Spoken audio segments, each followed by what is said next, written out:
Muy bien, entonces vamos a iniciar en el nombre del Padre, del Hijo y del Espíritu Santo. Amén.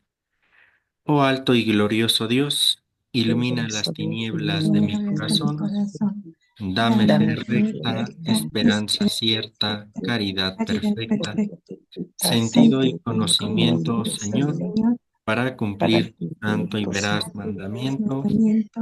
Amén. Amén. En el nombre del Padre, del Hijo y del Espíritu Santo. Amén. Muy bien, vamos a comenzar.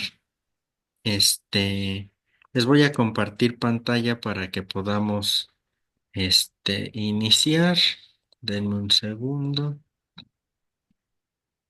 Aquí está. Compartimos.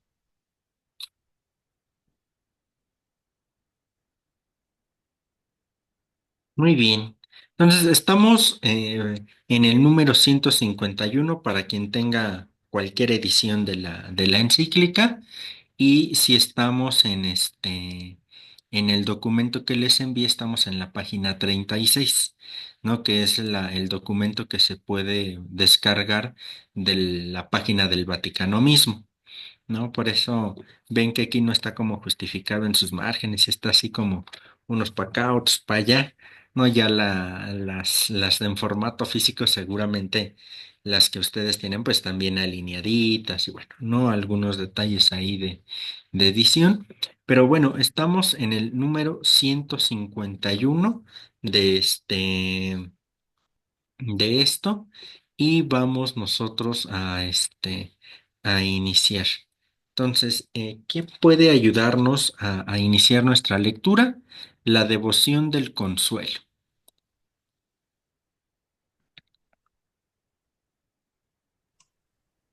Yo, hermanito Iván, Adelante, por favor, Coquita. sí. La devoción del consuelo. La herida del costado de donde brota el agua viva sigue abierta en el resucitado.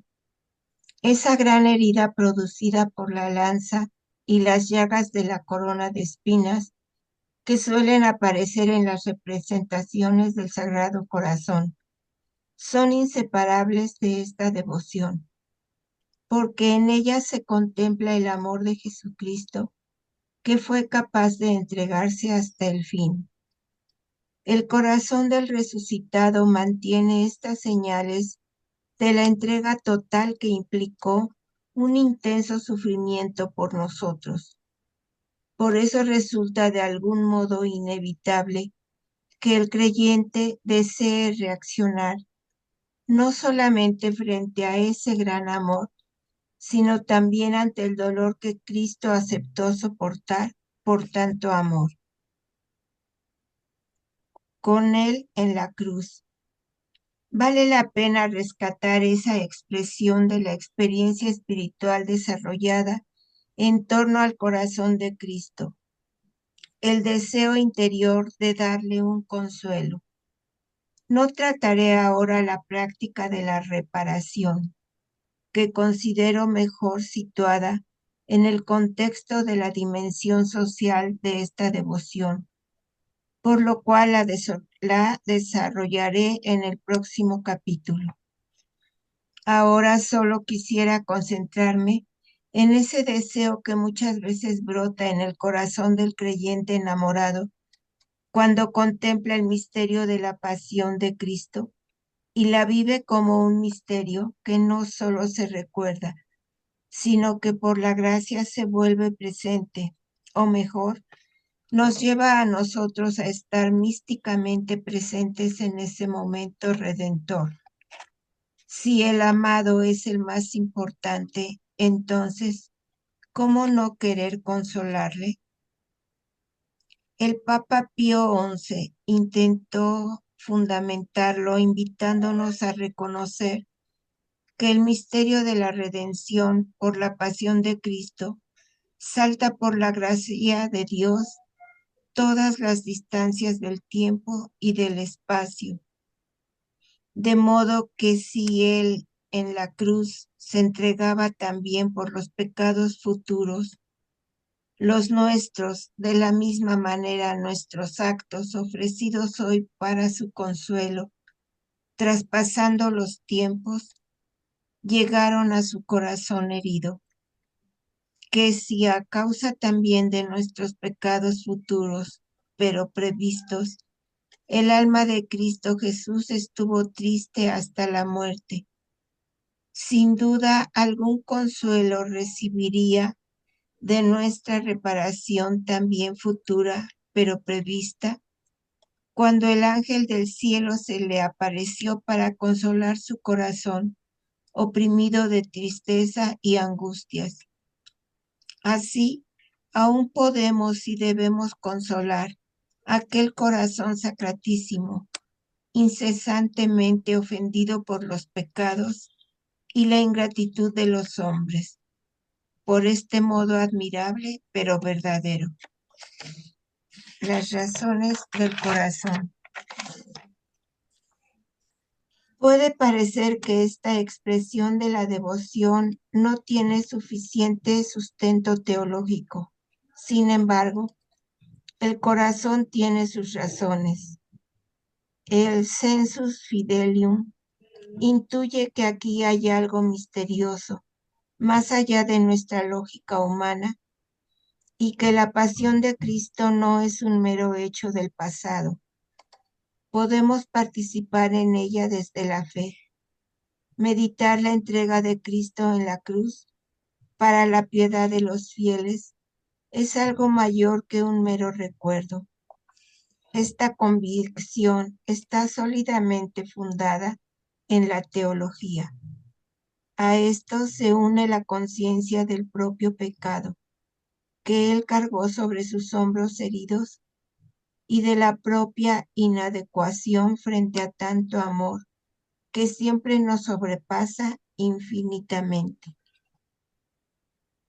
De todos modos, nos preguntamos cómo es posible relacionarnos con el Cristo vivo, resucitado, plenamente feliz y al mismo tiempo consolarlo en la pasión.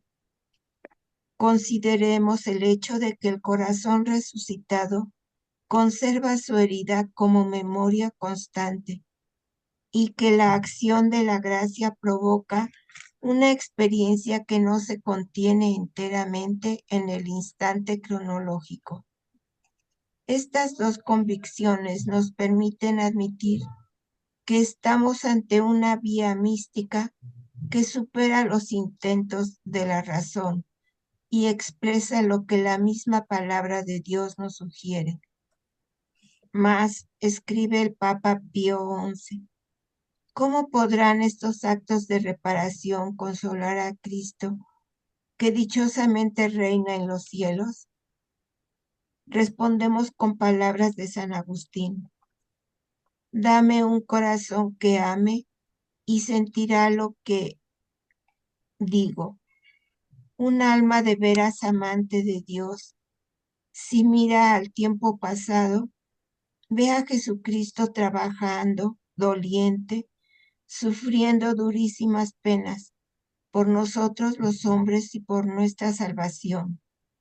Tristeza, angustias, oprobios, quebrantado por nuestras culpas y sanándonos con sus llagas, de todo lo cual tanto más hondamente se penetran las almas piadosas, cuanto más claro ven que los pecados de los hombres en cualquier tiempo cometidos fueron causa de que el Hijo de Dios se entregase a la muerte.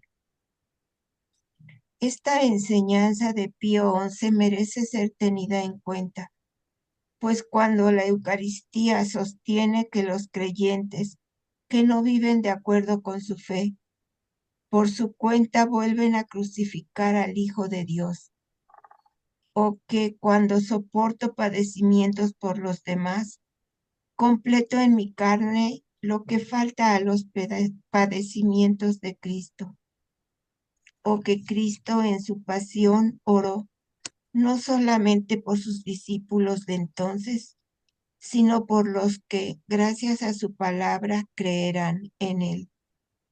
Está diciendo algo que rompe nuestros esquemas limitados. nos muestra que no es posible establecer un antes y un después sin conexión alguna, aunque nuestro pensamiento no sepa cómo explicarlo. El Evangelio, en sus distintos aspectos, no es sólo para reflexionarlo o recordarlo, sino para vivirlo, tanto en las obras de amor como en la experiencia interior. Y esto vale sobre todo para el misterio de la muerte y resurrección de Cristo.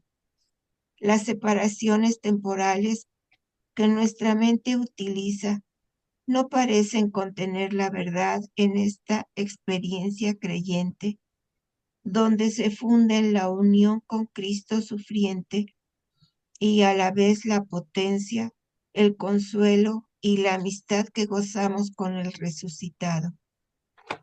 Vemos ahora la unidad del misterio pascual en sus dos aspectos inseparables que se iluminan entre sí. Ese único misterio que se hace presente por la gracia en sus dos dimensiones hace que al mismo tiempo que intentamos ofrecer algo a Cristo para su consuelo, nuestros propios sufrimientos se ven iluminados y transfigurados por la luz pascual del amor. Lo que sucede es que nosotros participamos de ese misterio en nuestra vida concreta, porque antes Cristo mismo quiso participar de nuestra vida, quiso vivir anticipadamente como cabeza lo que viviría su cuerpo eclesial, tanto en las heridas como en los consuelos. Cuando vivimos en gracia de Dios, esta mutua participación se nos vuelve experiencia espiritual. En definitiva, es el resucitado quien, con la acción de su gracia, hace posible que nos unamos misteriosamente a su pasión. Lo saben los corazones creyentes que viven el gozo de la resurrección, pero simultáneamente desean participar en el destino de su Señor. Están dispuestos a esa participación con los sufrimientos, los cansancios, las desilusiones y los temores que son parte de su vida. No viven tal misterio en soledad, ya que estas llagas son igualmente participación en el destino del cuerpo místico de Cristo, que camina en el santo pueblo de Dios y que lleva en sí el destino de Cristo en cada tiempo y lugar de la historia. La devoción del consuelo no es ahistórica o abstracta, se hace carne y sangre en el camino de la iglesia. Hasta ahí, hermanito. Seguimos, por favor, este como apartadito que es mayor, que es la devoción del consuelo, que tiene apartaditos, viene la compunción y luego todavía viene otro apartado que es consolados para consolar. Leemos esos dos, que concluye el capítulo mismo y ya abrimos el foro para los comentarios. Por favor. Sí, sí, sí. Claro. La confusión, el inevitable deseo de consolar a Cristo, que parte del dolor de contemplar lo que sufrió por nosotros, se alimenta también en el reconocimiento sincero de nuestras esclavitudes, los apegos, las faltas de alegría en la fe, las búsquedas vanas y, más allá de los pecados concretos, la no correspondencia del corazón a su amor y a su proyecto. Es una experiencia que nos purifica, porque el amor necesita la purificación de las lágrimas que al final nos dejan más sed de Dios y menos obsesión por nosotros mismos. Así vemos que más hondo se vuelve el deseo de consolar al Señor, mientras más se profundiza la compunción del corazón creyente, que no es un sentimiento de culpa que nos tumba por tierra, no es el escrúpulo que paraliza, sino que es un aguijón benéfico que quema por dentro y cura, porque el corazón, cuando ve el propio mal y se reconoce pecador, se abre, acoge la acción del Espíritu Santo, agua viva que lo sacude haciendo correr las lágrimas sobre el rostro. No se trata de sentir lástima de uno mismo, como frecuentemente nos vemos tentados a hacer, tener lágrimas de confusión. En cambio, es arrepentirse seriamente de haber entristecido a Dios con el pecado. Es reconocer estar siempre en deuda y no ser nunca acreedores. Como una gota excava la piedra, así las lágrimas excavan lentamente los corazones endurecidos. Se asiste de esta manera al milagro de la tristeza, de la nueva tristeza que lleva a la dulzura. La compunción no es el fruto de nuestro trabajo, sino que es una gracia y como tal ha de pedirse en la oración. Es demandar dolor con Cristo doloroso, quebranto con Cristo quebrantado, lágrimas, pena interna de tanta pena que Cristo pasó por mí. Por consiguiente, ruego que nadie se burle de las expresiones de fervor creyente del santo pueblo fiel de Dios, que en su piedad popular intenta consolar a Cristo. E invito a cada uno a preguntarse si no hay más racionalidad, más verdad y más sabiduría en ciertas manifestaciones de ese amor que busca consolar al Señor, que en los fríos, distantes, calculados y mínimos actos de amor de lo que somos capaces aquellos que pretendemos poseer una fe más reflexiva, cultivada y madura. Consolados para consolar. En esta contemplación del corazón de Cristo, entregado hasta el extremo, somos consolados nosotros. El dolor que sentimos en el corazón abre paso a la confianza plena y finalmente lo que queda es gratitud, ternura, paz. Queda su amor reinando en nuestra vida. La compunción no provoca angustia, sino que aligera el alma de las cargas, porque actúa en la herida del pecado, disponiéndonos a recibir precisamente allí la caricia del Señor.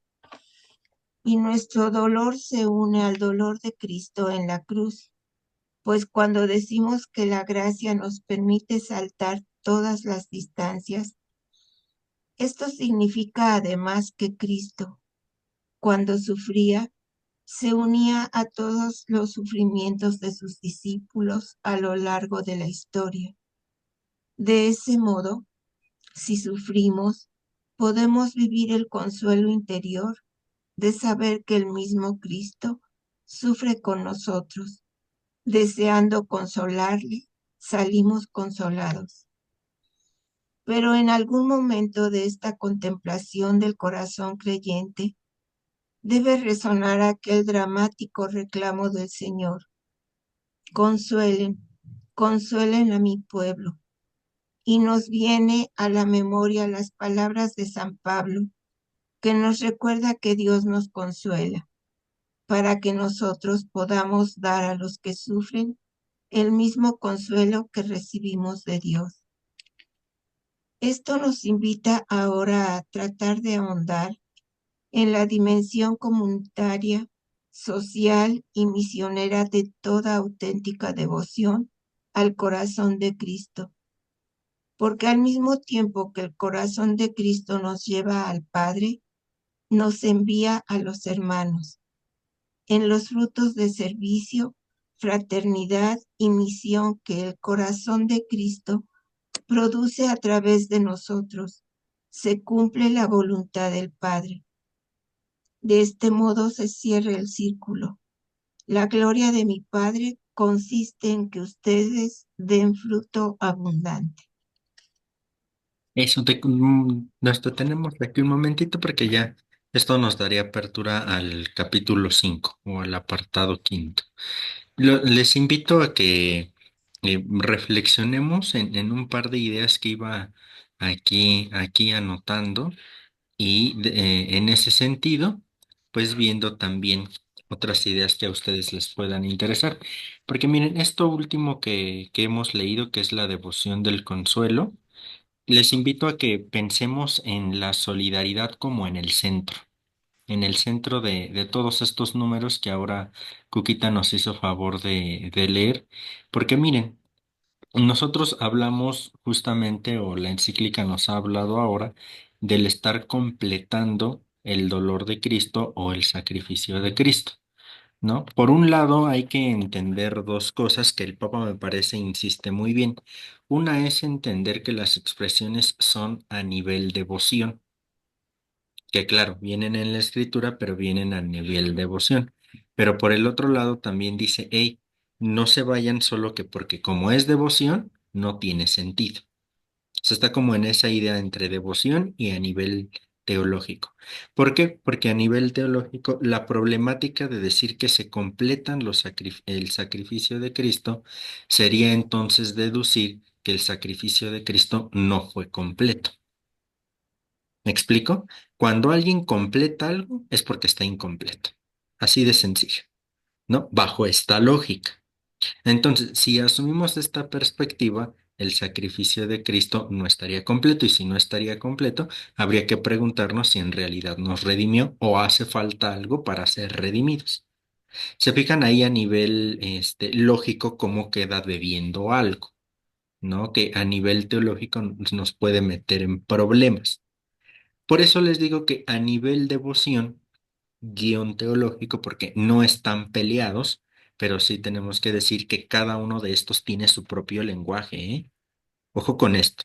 Lo espiritual, lo devocional, lo teológico, lo místico, cada uno de estos elementos va teniendo su propio lenguaje. No es que sean distintos caminos nada más, no, sino que cada uno de estos va teniendo su propia lógica, su propio lenguaje, su propia forma de reflexionar. ¿Sale? Entonces, en este sentido, el Papa está haciendo un llamado a que no se contrapongan lo devocional con lo teológico. Y a partir de aquí yo les invito a pensar en estos números que hemos revisado a modo de solidaridad. Por ejemplo, cuando una persona nuestra amada está sufriendo, está pasándola mal, ¿a poco no a veces, aunque nosotros no lo estemos sufriendo en carne propia, literalmente, le acompañamos en su dolor en solidaridad?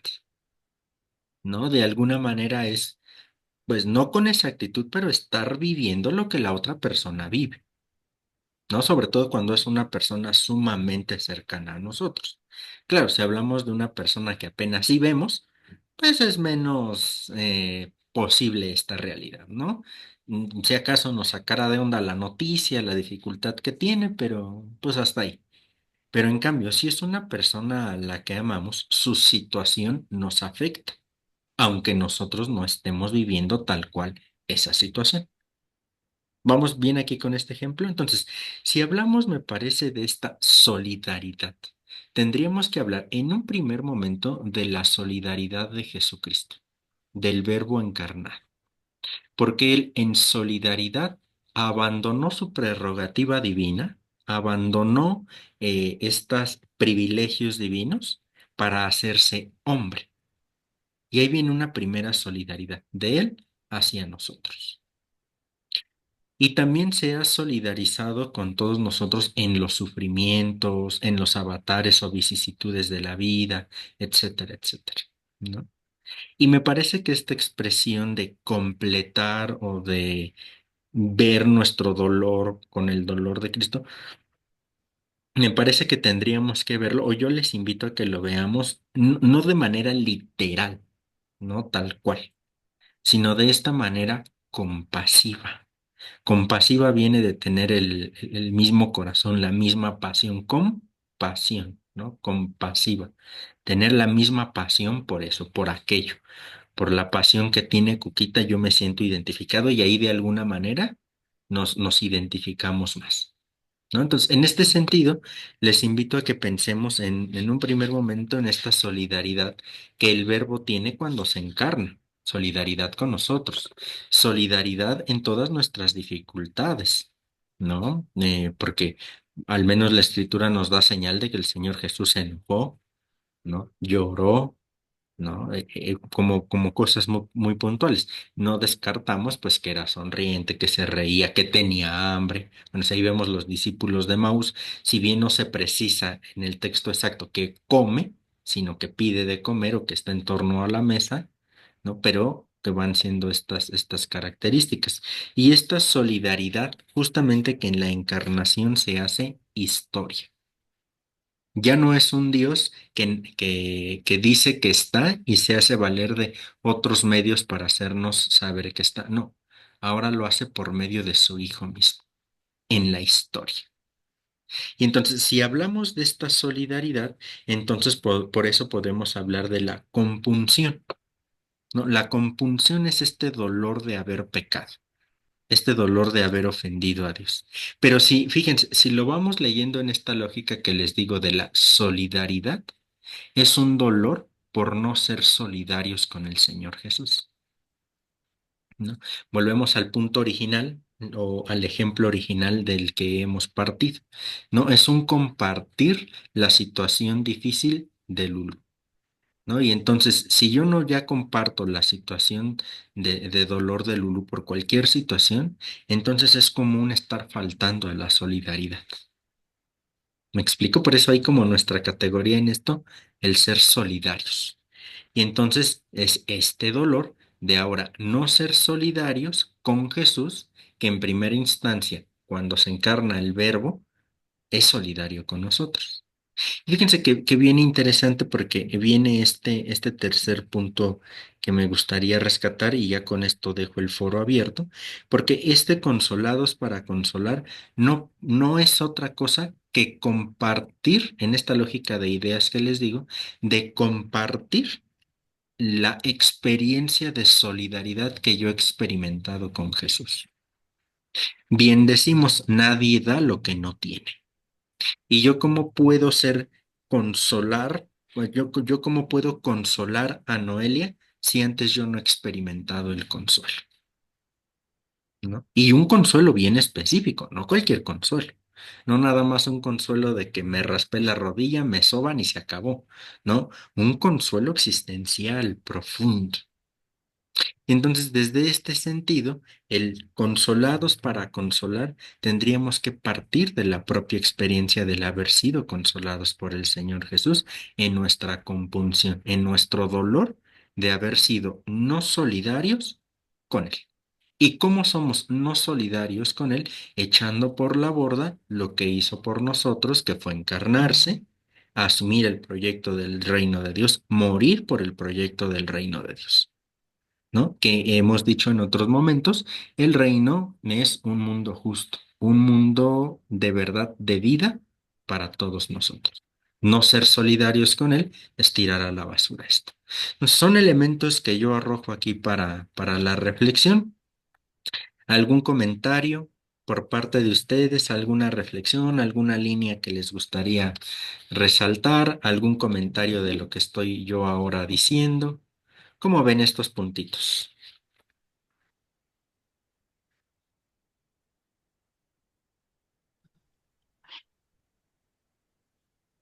Yo tenía duda de la palabra de ¿cómo era? Compunción. Compunción.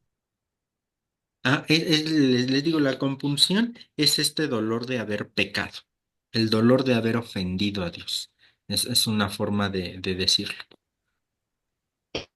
Es así como cuando dice estoy compungido, Ajá, exacto, estoy compungido, estoy como, pues sí, como tengo como un con un dolor. dolor. exactamente como con un dolor. En este caso, cuando hablamos aquí de compunción, hablamos de este dolor, no exactamente físico, ¿no? Pero sí de este dolor de haber ofendido a Dios. Exacto. Gracias. Con gusto. ¿Algún otro comentario? Yo, hermana, Sí, adelante. a mí me llamó mucho la atención en el numeral 156, donde dice que Cristo no solamente oró en aquel tiempo por sus discípulos, ¿verdad? Porque como él es omnipresente, pues también oró por todos, ¿no? ¿No? Y por eso nosotros debemos de llevar a la práctica el evangelio, de que también debemos de orar por todos, no nada más como lo decía usted, ¿no? Por los que tenemos cerca, sino ya recibimos esa misión desde el bautismo, ¿no? De orar, somos sacerdotes, tenemos que orar por todos y cada uno de los que están, no nada más cerca, sino de los que están lejos. Y de ahí se basa en el Evangelio, ¿no? Que el Evangelio no solamente es para que lo leamos, sino para que lo llevemos a la práctica, ¿no? Que lo pongamos en práctica en todos y cada uno de nuestros actos, en cada uno de las necesidades de nuestro prójimo, del que necesita, nos caiga bien o no nos caiga bien, ponerlo en práctica, Sí, exacto. porque ajá, perdón, porque él se No, dio en perdón, amor, perdón. Sí. él se dio en amor por todos y él nos puso el ejemplo de que así debe de ser, de darse, de donarse a todos. Y es lo que debemos de hacer, donarnos a todos. Si yo entendí la compunción, si él sintió dolor, pues ¿por qué no sentirlo nosotros, no? ¿Por qué no asumir el mismo papel que él asumió como humano, como nosotros? Pues nosotros tomar exactamente esa misma misión o ese mismo servicio que él dio a nosotros,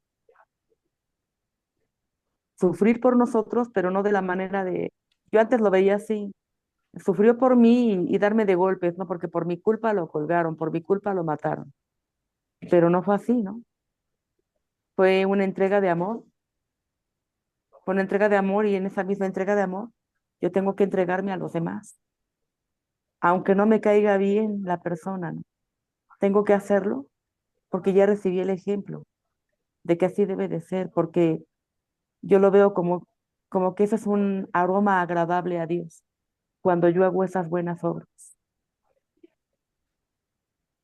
Ese es mi comentario. Gracias, Vicky. Y sí, ¿no? También justamente este hecho de que oró no solo por los de ese momento, sino por todos los que íbamos a venir detrás de, ¿no? Y que vuelvo al punto, me parece que hablar de solidaridad aquí parece que es muy, muy interesante, ¿no? Yo por ahí lo iba reflexionando, porque el Señor Jesús se siente solidario no solo con su grupo íntimo o con su grupo más amplio que le está siguiendo, ¿no? Sino que Él sabe, en este sentido, que el proyecto del reino de Dios puede y debe trascender. Y de alguna manera está diciendo ahí, todos los que vienen detrás a asumir este proyecto, sépanse que yo estoy con ustedes y ustedes están conmigo. Fíjense qué hermoso y qué padre esto, ¿no? Porque vuelvo al punto, hablar de solidaridad. Porque cuando hablamos de este sufrimiento, les digo, no es de manera literal, ¿no?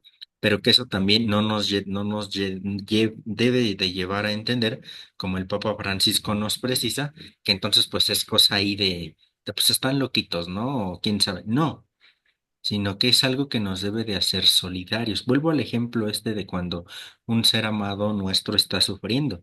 No es que yo esté sufriendo lo que mi ser amado sufre, no en realidad, ¿no? Pero de alguna manera me encuentro inserto en su dolor, como él de alguna manera puede sentir la fortaleza que yo le quiero transmitir, ¿no? Y no estamos hablando les digo, literal de algo que le doy. ¿Me explico? Entonces, por ahí podríamos también entender esto. ¿No? Como en la solidaridad. Y por eso hay que estar siendo solidarios con el Señor Jesús, pero también estar siendo solidarios con nosotros mismos, ¿no? Porque lo que en otros momentos hemos dicho, de nada vale ser solidarios con Dios y que entre nosotros nos estemos dando con todo, ¿no? Entonces también ahí hay un proyecto interesante. Sí, Iván, ¿puedo decir Sí, algo? sí, Ale, adelante. Sí, a mí también se me hace mucho, desde hace tiempo se me hace muy importante esto de la solidaridad en Jesucristo, ¿no? Cuando dice que siendo de condición divina, ¿verdad? Se abaja a ser hombre, ¿no? Entonces, nos invita siempre a imitar, nos invita siempre a imitarlo, ¿no? Entonces, para mí es como clave, es como clave. O sea, ¿qué tengo que dejar a veces de sacrificar mío para poder llegar al hermano, para ser solidario con el hermano, para sentir un poco lo que él siente, ponerme como en su lugar? Sé que no lo puedo hacer completamente, pero sí tengo que renunciar a cosas, privilegios que tengo, o sea, cosas mías, muy mías, y que a veces tengo que sacrificarlas con tal de llegar a mi hermano. O sea, es una enseñanza de Jesús, o sea, que a mí se me hace como fundamental. O sea, para mí, o sea, desde hace tiempo me ha hecho me ha llamado mucho la atención es la solidaridad y de ahí sale, o sea, la solidaridad que tantas veces nos hablan en la iglesia de ser solidarios con el hermano que sufre, con el hermano que tiene, y dice, bueno, ¿y por qué no? Ah, pues mira, por esto, la raíz está aquí porque Jesucristo lo hizo, porque nos puso el ejemplo, porque Él vino primero a ser solidario, de ahí sale, o sea, es el fundamento, así lo creo yo. Gracias, Iván. Gracias a ti, Ale. Y sí, efectivamente, porque fíjense, tan importante es esta cuestión de la solidaridad, que el pecado original, la doctrina del pecado original, también habla de una doctrina de solidaridad del género humano. Porque, y el dogma es, ¿no? Todos los hombres pecamos en Adán, todos. Nosotros ya hemos estudiado un poquito el pecado original, ¿no? El relato que hemos dicho es un relato fundante, ¿verdad? Que no es un relato histórico en el sentido de paso en el año uno o en el día uno del mundo, ¿no? Hemos hablado de estos relatos fundantes, etiológicos, que le dan sentido a la creación, etcétera, pero que hablamos también de un relato fundante en donde todos los hombres, hombres, y me refiero al género humano, no a hombres varones, todos los hombres y mujeres estamos representados en Adán y Eva. Adán es un término que originalmente significa humanidad. No es un nombre propio en primera instancia, es humanidad, ¿no? Entonces todos estamos ahí unidos, estamos solidarizados ahí, y por eso todos los hombres pecamos en Adán. Pero fíjense, tan importante es entender esto de la solidaridad, porque si no estamos unidos ahí en Adán, tampoco podemos estar unidos en solidaridad en Cristo cuando nos redime. Nos estamos hablando nuevamente de una doctrina de solidaridad, ¿no? Donde no solamente estamos o somos solidarios cuando nos interesa, porque a veces eso también es muy del hombre, ¿no? Pues mientras me convenga, pues sí estoy con el grupo, estoy aquí, charalá, jijiji, jejeje, pero ya cuando la cosa se ponga color de hormiga, chao, bye, nos vemos, ¿no? Y es como una solidaridad engañosa, ¿no? Entonces, en ese sentido, si es solidarios en la bondad, pues también tendríamos que ser solidarios en la miseria humana, ¿no? Y cuando digo miseria, pues hablo de todas las flaquezas, ¿no? No de miseria en el sentido de decir, ay, soy miserable, soy el peor de todos, etcétera. No, no en este sentido, ¿no? Sino de lo mismo de malo que el hombre puede ser y hacer. Entonces, seguimos hablando de solidaridad. Y entonces, en ese sentido, ¿no? Hablamos de un Dios tan solidario con su creación, que se hizo uno de nosotros. Por tanto, de alguna manera, la respuesta de manera inmediata, ¿cuál sería? Pues que el género humano también quiera ser solidario con este Dios que en primera instancia se ha hecho nosotros, ¿no? Entonces, me parece un proyecto bien padre, bien interesante y a la vez bien difícil. ¿No? Bien difícil, porque como decía Ale y decían Vicky, ¿no? Pues ser solidarios no siempre es bonito, no siempre es agradable, no siempre es fácil, ¿no? Y ahí está bueno el reto que tenemos. Ojo, porque también la solidaridad no significa una iglesia muégano, ¿verdad? De para donde va uno van todos. O sea, tampoco hay que confundir, ¿no? La solidaridad con esta idea de la fraternidad muégano tampoco es sana, ¿no? Pero bueno, ahí van quedando las ideas que se van presentando. Bien, ¿alguna otra idea? Yo, ¿Alguna? hermano, Yo, Sí, maestro. Marcia, adelante. bueno, pienso ahorita lo que estaban comentando, que pues yo creo que también tiene que ver con el proceso de cada quien, de cómo lo haya interiorizado, ¿no?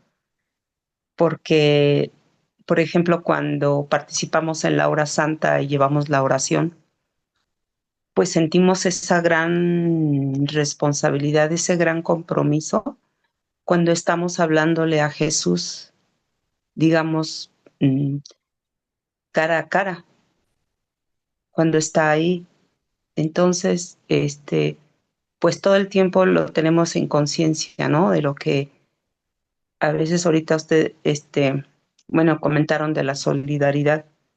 Y sí, como humanidad nos falta muchísimo, ¿no?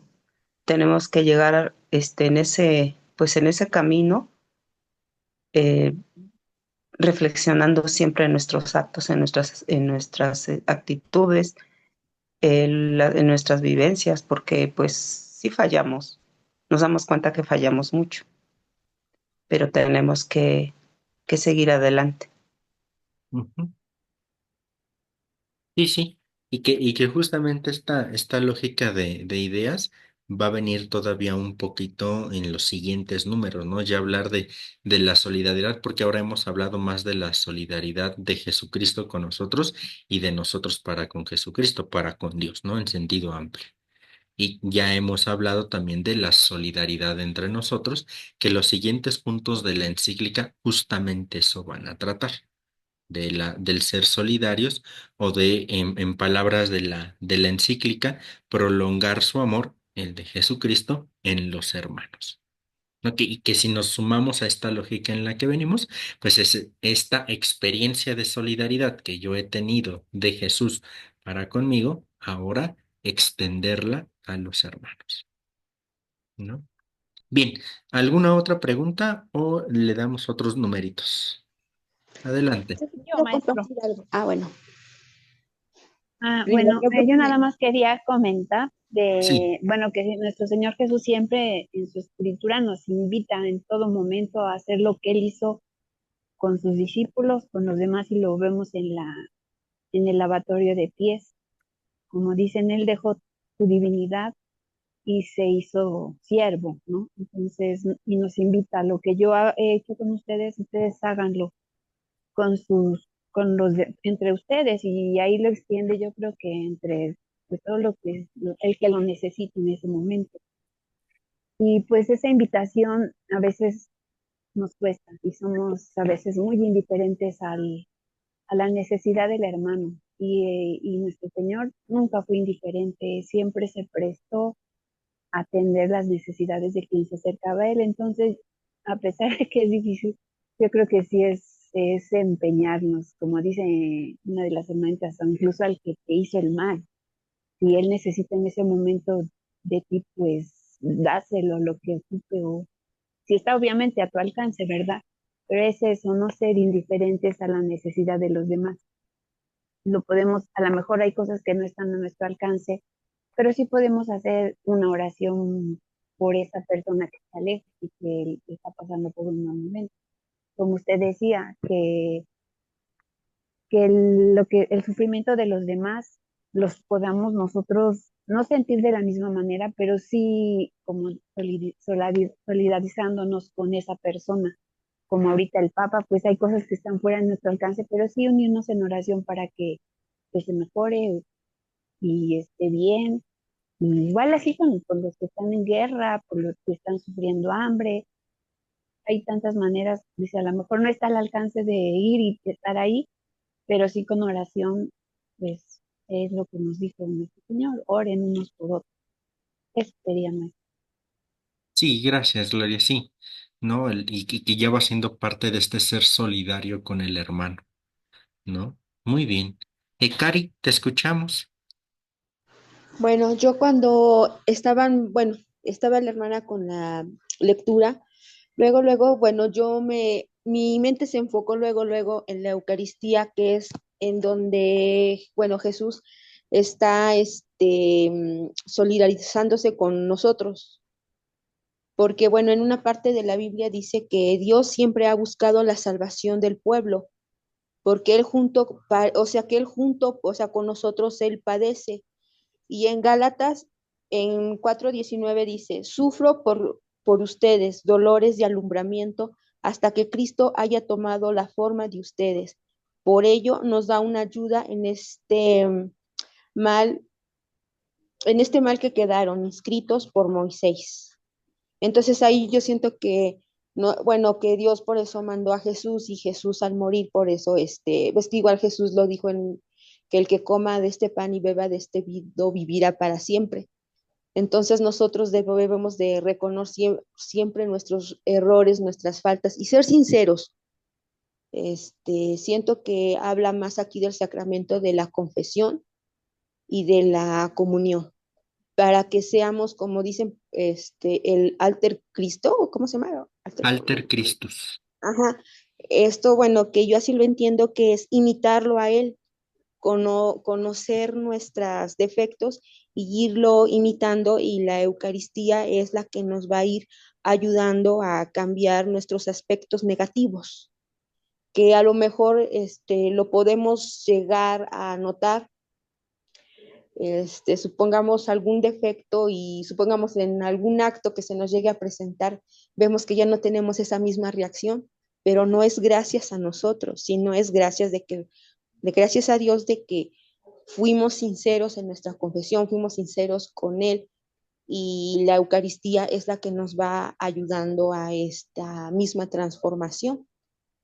Y en cuanto, pues siempre nos han dicho que bueno, que debemos de estar siempre en oración unos con otros para evitar igual la tentación y igual pedir por el hermano, porque nos dice el Padre, dice, ustedes no saben cuántas, dice, Dios nunca les va a dar a saber a ustedes, dice, por soberbios, dice, todo lo que hacen en una oración cuando piden por una persona. Dice, ustedes no saben cuántas personas pueden regresar a la iglesia, pueden retomar su fe, las pueden ayudar. Y si ustedes nunca saben, dice, la oración a la persona que llegan, dice, y no la saben por soberbios. Eso fue lo que nos dijo. Bueno, yo así lo vi.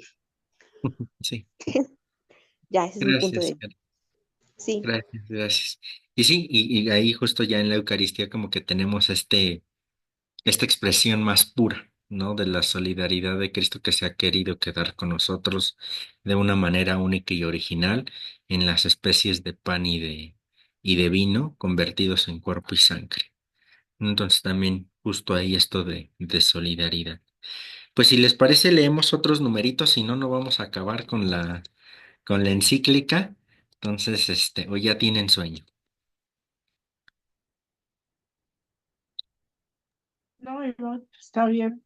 No, para nada. Eso, vamos Continuamos. a dar otros numeritos. Amor por amor, número 164. ¿Quién nos ayuda a leer estos números? Vamos a leer de este número 164 y vamos a llegar hasta el 171.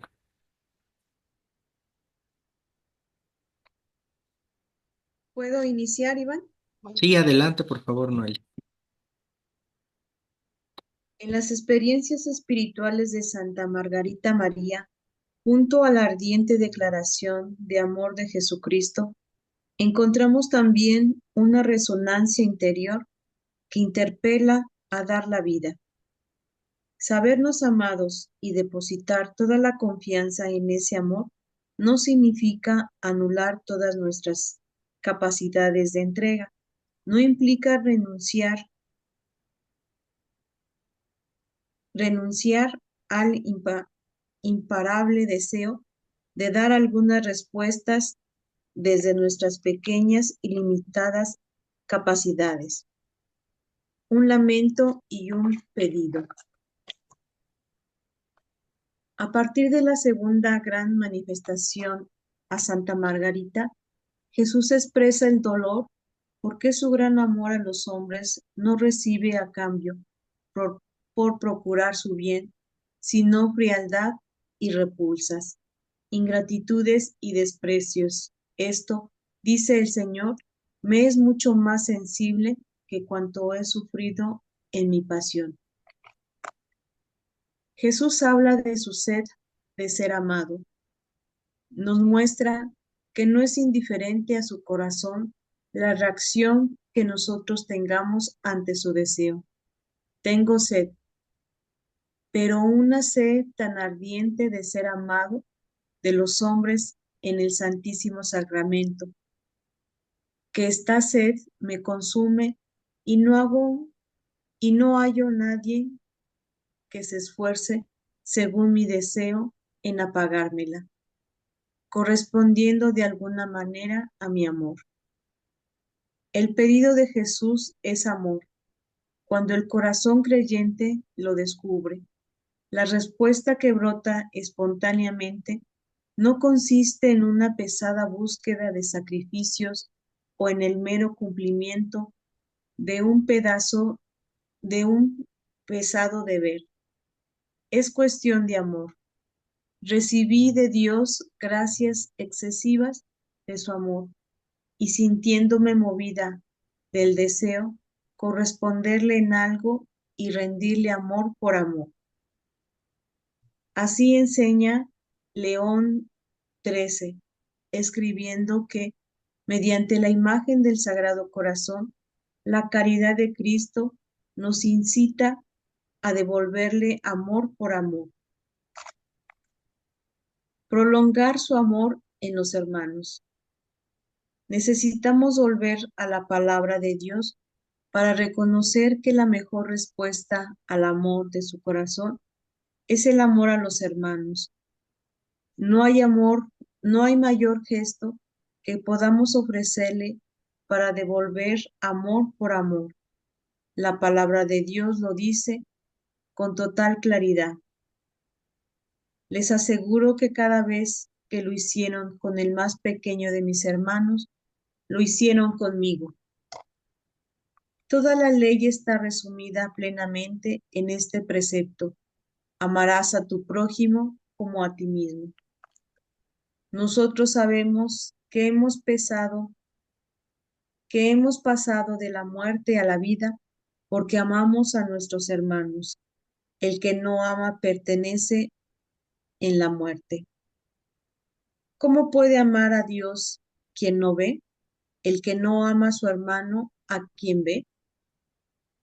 El amor a los hermanos no se fabrica, no es resultado de nuestro esfuerzo natural, sino que requiere una transformación de nuestro corazón egoísta. Entonces nace de una forma espontánea la célebre súplica: Jesús, haz nuestro corazón semejante al tuyo. Porque esta misma razón, la invitación de San Pablo no era: esfuércense por hacer obras buenas. Su invitación era más precisamente: tengan entre ustedes los mismos sentimientos de Cristo Jesús. Es bueno recordar que el Imperio Romano, muchas personas pobres, forasteros y tantos otros descartados, encontraban en los cristianos respeto, cariño y cuidado. Esto implica el razonamiento del emperador Apóstata Juliano, quien se preguntaba por qué los cristianos eran tan respetados y seguidos, y consideraba que de una de las razones era su tarea de asistencia a los pobres y a los forasteros, dado que el imperio los ignoraba y despreciaba. Para este emperador era intolerable que sus pobres no recibiesen ayuda de parte suya, mientras los odiados cristianos alimentan a los suyos y además a los nuestros. En la carta se detiene especialmente en la orden de crear instituciones de beneficencia para competir con los cristianos y atraer el respeto de la sociedad. Abre en todas las ciudades numerosos albergues para que los extranjeros puedan gozar de nuestra humanidad.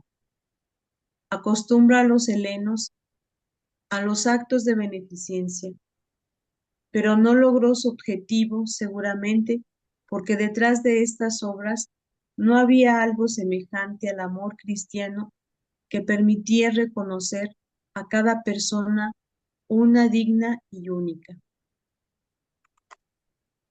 Identificándose con los más pequeños de la sociedad, Jesús aportó la gran novedad del reconocimiento de la dignidad de toda persona y también, y sobre todo, de aquellas personas que eran calificadas de indignas.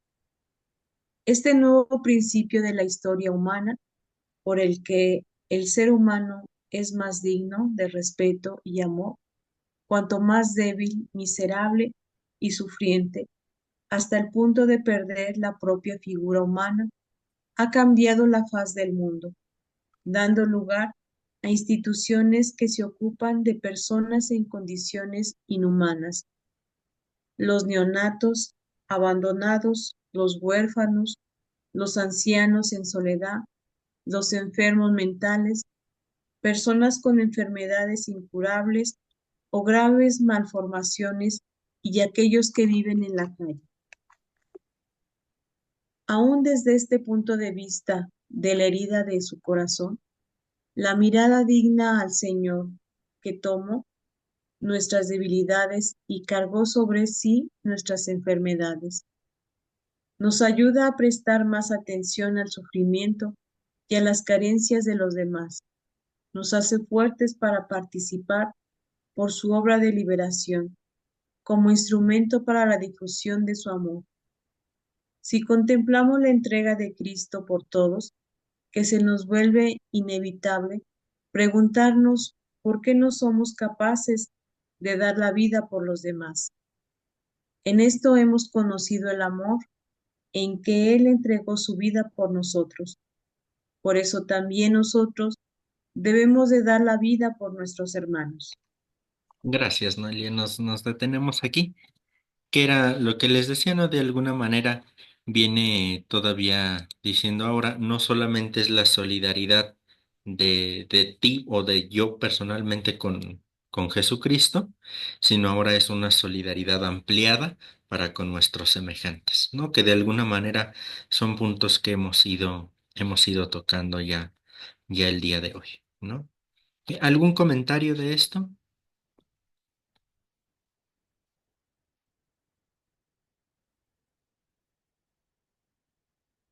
Bien, si no hay comentarios, vamos dejando ya ahora sí hasta aquí nuestra sesión.